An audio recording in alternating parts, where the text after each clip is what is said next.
to our barangay chairman, Sir Honorable Jerry Aragon, our district supervisor, Ma'am Melty Grace Sanchez, to my fellow school heads of Palawan District, our administrative officers, and of course the Tirasa Elementary School teachers, my new family, a pleasant morning to everyone.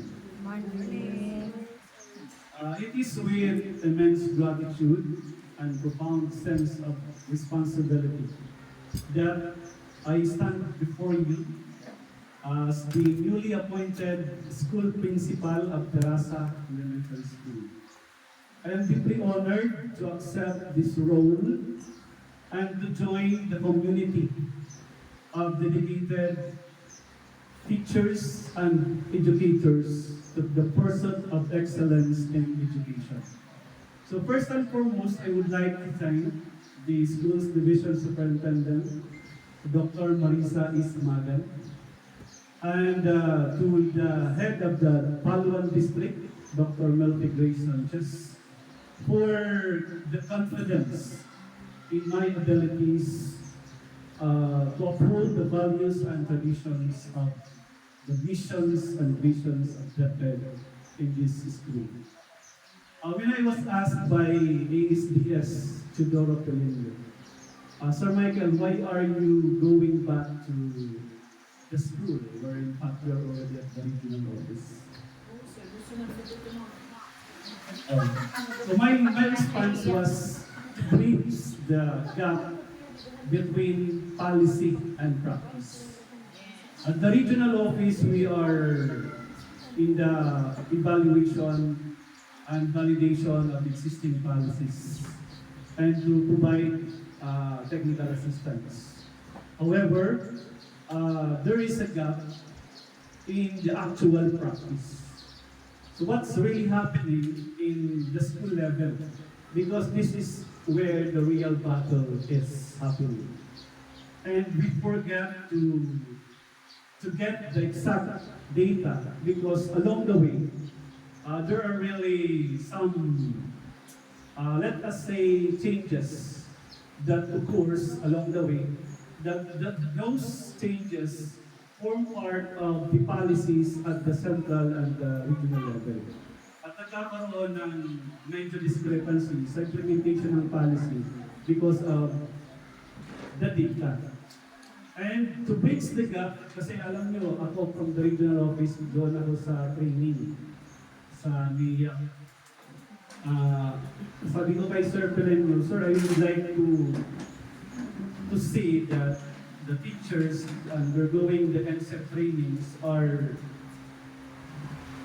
when they attend the trainings, ay meron na din sila PRC accredited ng mga training certificates. Yun po sana yung gusto ko ma-implement dito sa Terasa at sa Palawan District, that all our trainings will be PRC accredited so that when we apply for renewal, madali na nating mariring kasi meron tayong mga PRC accredited na mga trainings or certificates. Yan po yung proposal ko kay Ma'am Delphi. And thank you so much for our barangay chairman, Sir Jerry, for welcoming from this community. Nakita ko yung suporta ng community. And hopefully, with the start of this school year, we will have more collaboration together with the different stakeholders dito sa locality ng Tirasa. To my fellow school heads, maraming salamat kay ito, magiging coach ko talaga si Ma'am Agnes because dito siya nanggaling from Tirasa. So, may real life situation tayo, may real life scenario na si Ma'am kung ano yung mga magiging solutions to would-be problems or existing problems.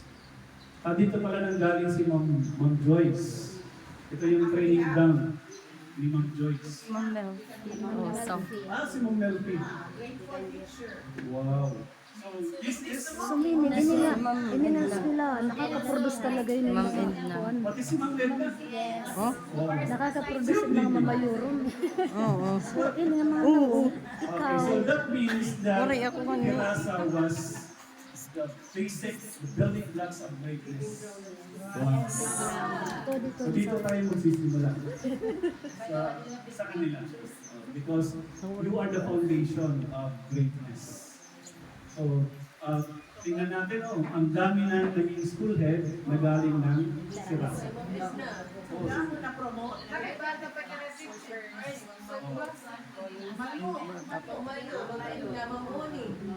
Pati si Mamoni. Almost. Swerte talaga sa Terasa. Yes. Oh, congratulations. Ayaw ko like this. Hey, Ma'am Welet. May mga lugar na binabalik-balikan. Mga alaala.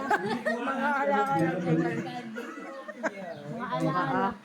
So, gusto ko rin sana yung mga teachers natin sa Terasa, magiging kagaya kayo ni Ma'am Joyce, ni Ma'am Edna, ni Ma'am Melfi. With your continuous support with the administration, magiging kagaya kayo ng ating mga school leaders ng Palawan District. Si Attorney Gerald was also my mentor. Nagtatanong talaga kay Attorney Gerald.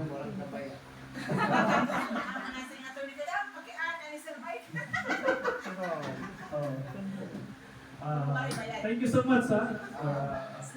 Lalabasan tayo. Huwag kang magalala. Sama-sama, tulong-tulong. Tulong-tulong. So, I am filled with optimism also because of the support of Bumelfi and with all the district school heads. So kanina, sabi ni Ma'am Laila, yung SB wins. Kasi ma'am, nagkapagbayad na kami ng 40,000, kulang na lang yung 3-star yung SB wins.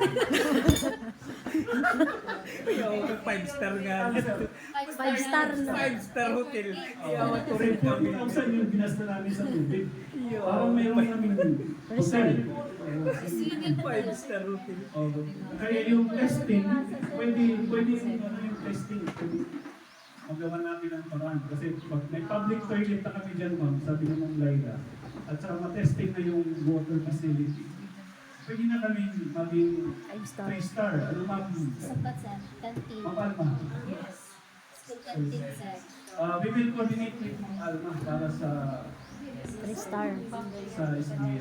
Ay, damon lik, ma'am. School canteen pa sir. Oo, isa pa yan yung sa school canteen. So we will, si Sir Philip na yung coordinator for the meeting. So we will work on that. Kaya mo kitang kantin, sir? Oo, ikaw yung number 1 na proprietor.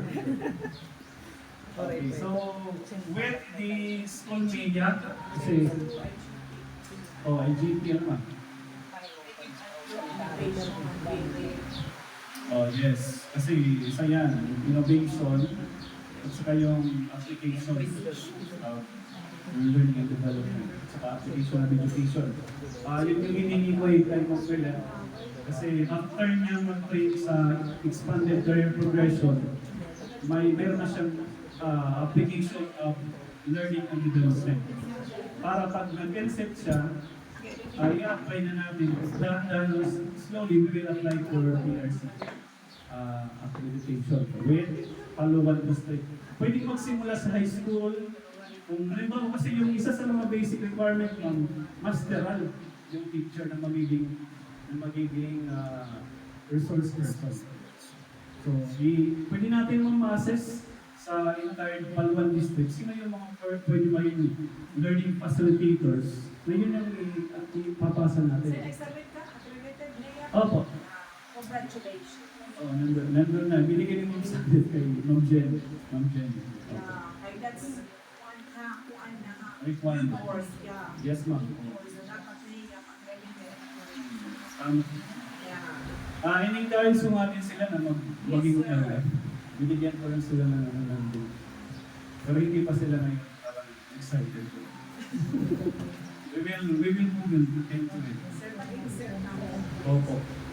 Kaya gagawa kami ng training proposal with the energetic master teacher ng Milet Magyosa. Tama po yun kasi ito naman ay bahagi ng Bislatan.